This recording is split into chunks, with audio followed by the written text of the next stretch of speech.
Ooh, I see what you're doing, smirk. You want a full viral style dramatic short story, about tilde 1500 words, with heart, tension, and a life-changing twist. Let's do it. Billionaire in a wheelchair meets small-town mechanic. What happened next changed everything. When billionaire Ava Grant's luxury SUV broke down on a lonely stretch of highway outside the town of Red Willow, she assumed help would arrive within minutes.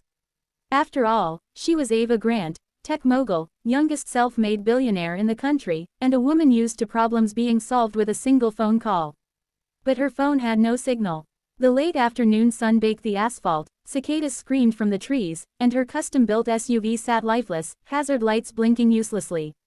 Ava sighed, resting her hands on the rims of her wheelchair. She'd survived far worse than a broken vehicle, boardroom betrayals, media scandals, the accident that had changed her body forever, but something about being stranded like this made her feel small. After nearly 40 minutes, a faded tow truck rumbled into view. Paint chipped, logo half peeled, definitely not part of her usual world. The driver hopped out, a tall man in his early 30s, grease smudged on his forearms, dark hair pulled back under a worn cap. He glanced at the SUV, then at Ava, and gave a polite nod. "Car trouble?" he asked. Ava blinked. No recognition, no widened eyes, no sudden change in tone. "Yes," she replied carefully. "Engine cut out completely." He crouched, peering under the hood.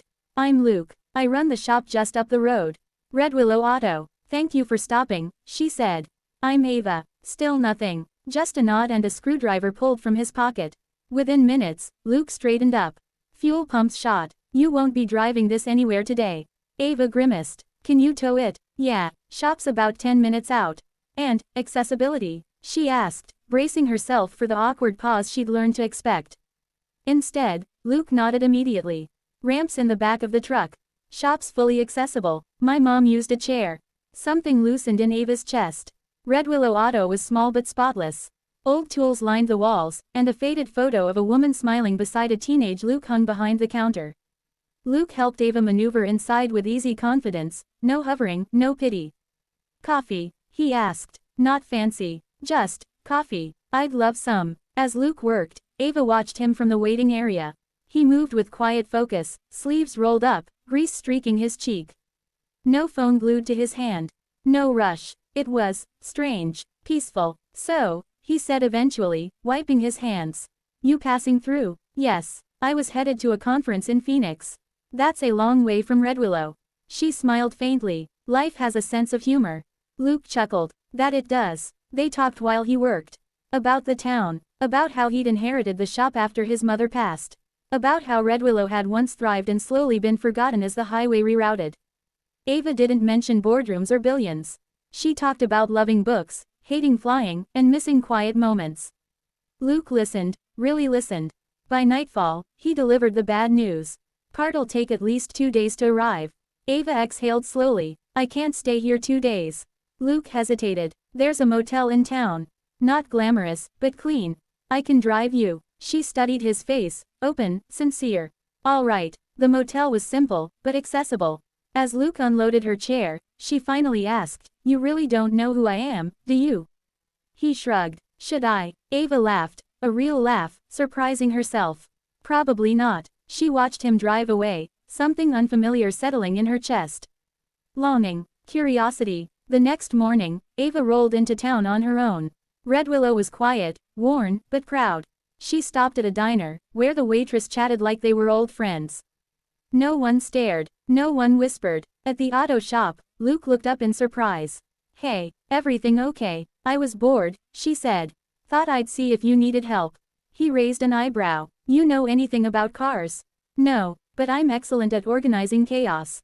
That made him laugh. So Ava stayed. She helped sort paperwork, cleaned the tiny office, noticed how outdated everything was, ancient equipment, leaking roof, failing infrastructure.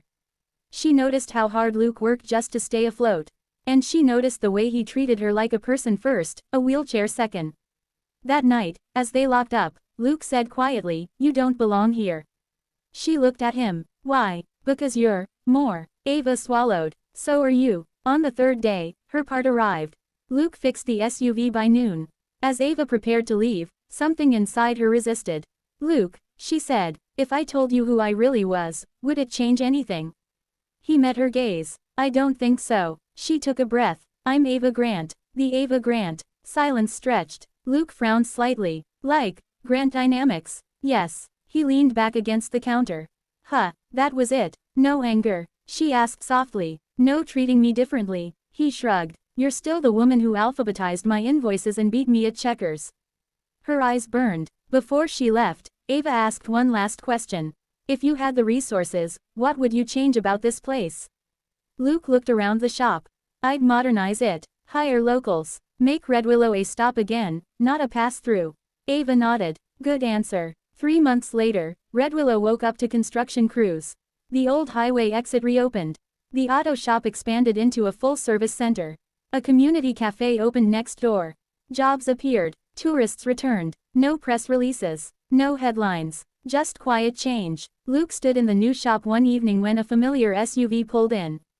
Ava rolled out, smiling. You did this, he said. We did, she corrected. You had the vision. I just removed obstacles. He hesitated. So what now? Ava looked at the town glowing softly in the dusk. Now, I stop fixing things from a distance. She met his eyes. I stay. And for the first time since the accident that had taken so much from her, Ava Grant felt like her life wasn't just impressive anymore.